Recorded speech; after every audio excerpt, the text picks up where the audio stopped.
guys, so I posted a video earlier explaining how I read multiple books at the same time. This right here is Thor, so if you see him, he's just being a little silly head. He's only 6 months old, so he's still a little active, even though it's nighttime. But something that I realized is that I actually do the same thing with my video games. Like here, I'll show you. Right now, I am actually playing through every single one of my Pokemon games, including all the side games I own, including some of the Monster High games I own. Like right now, I have a sort file for Red, Blue, Yellow, Gold, Crystal, Silver, and I did have Green, but I had a Game Boy Advance I've misplaced, and I gotta refind it. So, I do technically have one there, but I can't play it because I don't physically know where I set it. And hopefully I find it, but if I don't, oh well.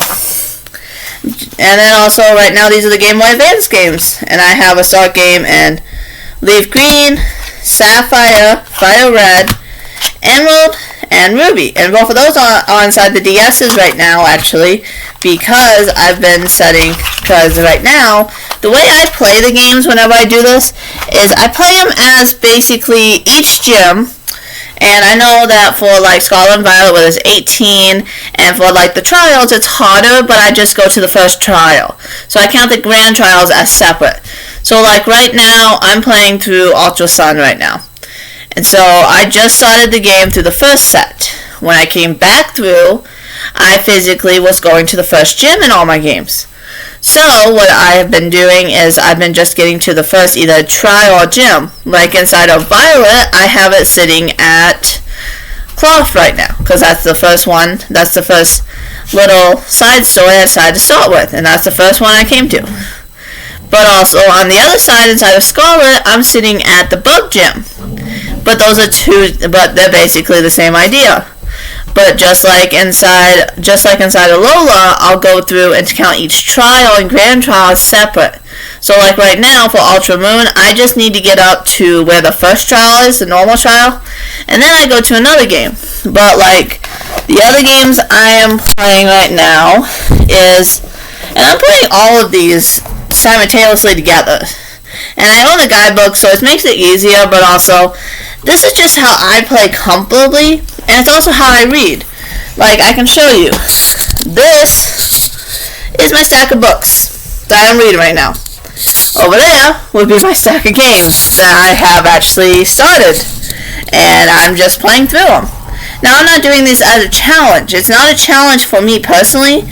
I just am one of those people who get so bored playing the same thing or doing the same thing for hours.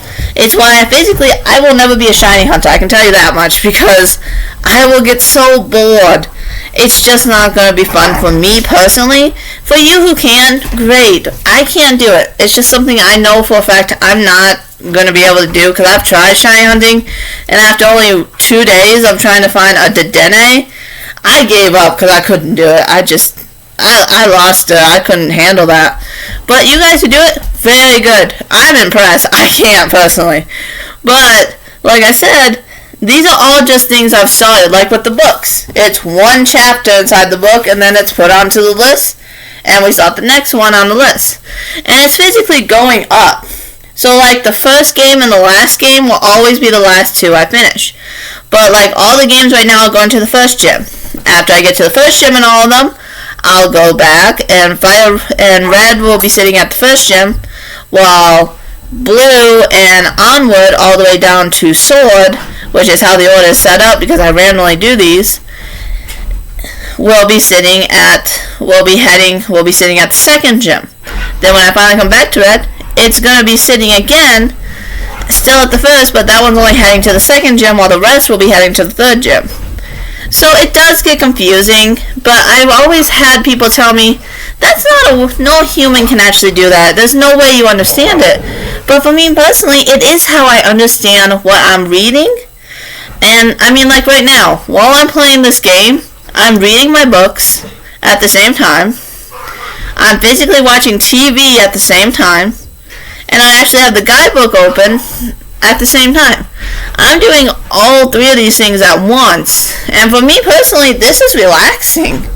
To some people, this seems like, oh, it's not going to be fun because you're constantly doing stuff. For me personally, I don't like when I have to sit still. I stop fidgeting. I have to constantly move. And it may just be something to do with my ADHD. I don't know. I didn't really ask questions when I was young. I got diagnosed with this, so I honestly don't know. But I do find it so funny that that's still something that's so prevalent in my life that no matter what I do, I can't get rid of it. I've tried playing just a single game. Like, I've tried just playing Scarlet and Violet. The problem is, though, I beat it way too fast. If you're just playing one Pokemon game, even if you don't do what I do, which is I have to find every single Pokemon for each route. Like, I have the guidebook right here for Ultra Sun and Ultra Moon. And this guidebook physically has, like, I'm trying to figure out where that stupid thing is, but oh well. Like, this guidebook, if you open it, physically has all the information, but also, I like it for this. Right here. Those little tiny shots of Pokemon. Because for someone who actually will go back and do the SOS encounters or the shaking grass encounters, which is part of my own personal challenge, is I have to do every single mechanic in the game to catch every Pokemon.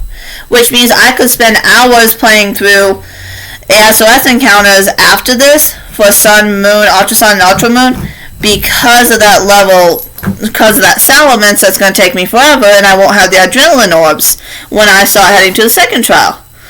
Or like in the side of Black and White 2, they have the Rustling Glass, which that is a chance thing, and there's not actually been a way to really get it to activate that easily.